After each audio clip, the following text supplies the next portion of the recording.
கோவை தமிழகத்திலும் கோவையிலும் அதிமுகவுக்கு இதுதான் கடைசி தேர்தல். கோவையில் முன்னாள் அமைச்சர் செந்தில் பாலாஜி பேச்சு. எஸ்ஐஆர் கண்டன ஆர்ப்பாட்டத்தில் 20,000க்கும் மேற்பட்டோர் பங்கேற்பு. கோவை டாடாபாத் சிவானந்த காலனி பகுதியில் சிறப்பு வாக்காளர் பட்டியல் திருத்தத்துக்கு எதிர்ப்பு தெரிவித்து மதசார்பற்ற முற்போக்கு கூட்டணி கட்சி சார்பில் அனைத்து திமுக கூட்டணி கட்சிகள் சார்பில் மாபெரும் கண்டன ஆர்ப்பாட்டம் நடைபெற்றது. இந்த ஆர்ப்பாட்டத்தில் முன்னாள் அமைச்சர் செந்தில் பாலாஜி தலைமை தாங்கினார்.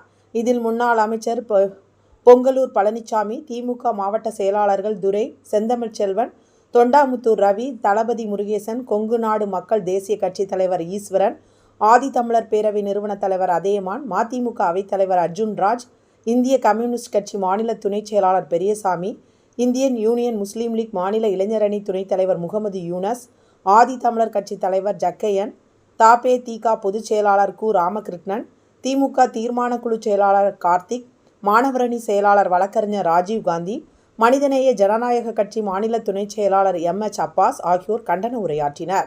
அப்போது எஸ்ஐஆருக்கு எதிர்ப்பு தெரிவித்தும் எஸ்ஐஆர் பணியை மேற்கொள்ளக்கூடாது எனவும் வலியுறுத்தினர். மேலும் ஒன்றிய பாஜக அரசை கண்டித்தனர்.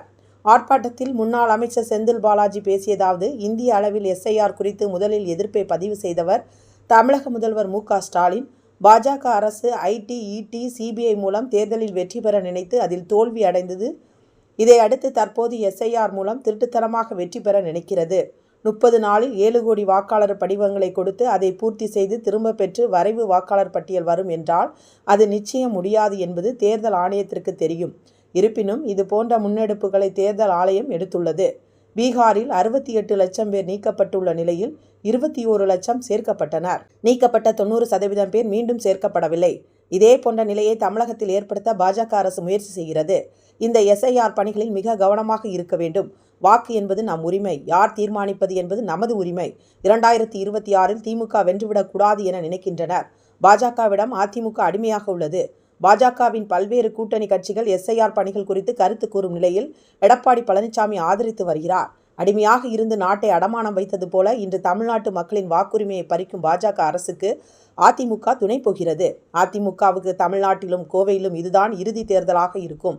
கோவையில் கடந்த தேர்தலில் 10 சட்டமன்ற தொகுதிகளில் பாஜக ஒரு தொகுதியிலும் வென்றது.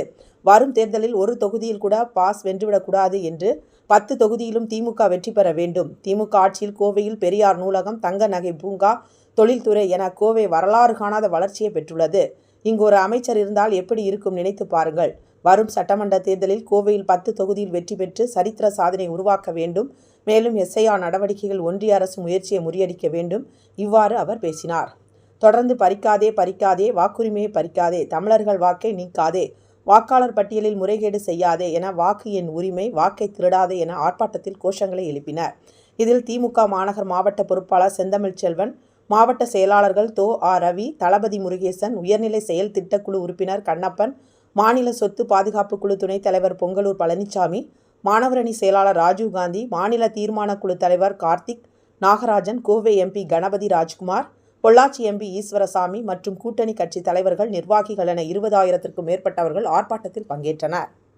ஆணையத்தால் ஒன்றிய அரசால் முன்னெடுக்கப்பட்டிருக்கின்ற இந்த எஸ்ஐஆர் வாக்காளர் பட்டியலுடைய இந்த சிறப்பு திருத்தத்திற்கான எதிர்ப்பை பதிவு செய்யக்கூடிய வகையில் தமிழ்நாட்டினுடைய முதலமைச்சர் மாண்புமிகு தளபதியுடைய தலைமையில் அனைத்து கட்சி கூட்டத்தில் எடுக்கப்பட்ட முடிவின்படி மிக பிரம்மாண்டமாக தமிழ்நாடே வியந்து பார்க்கக்கூடிய அளவிற்கு டெல்லியில் இருக்கக்கூடிய தேர்தல் ஆணையத்தினுடைய காதுகளில் ஒலிக்கக்கூடிய அளவிற்கு இன்று கோவை மாவட்டத்தில் திரண்டிருக்கின்ற பல்லாயிரக்கணக்கான கழக நிர்வாகிகளுக்கும் தோழமை கட்சியினுடைய நிர்வாகிகளுக்கும் நன்றி அன்போடு தெரிவித்துக்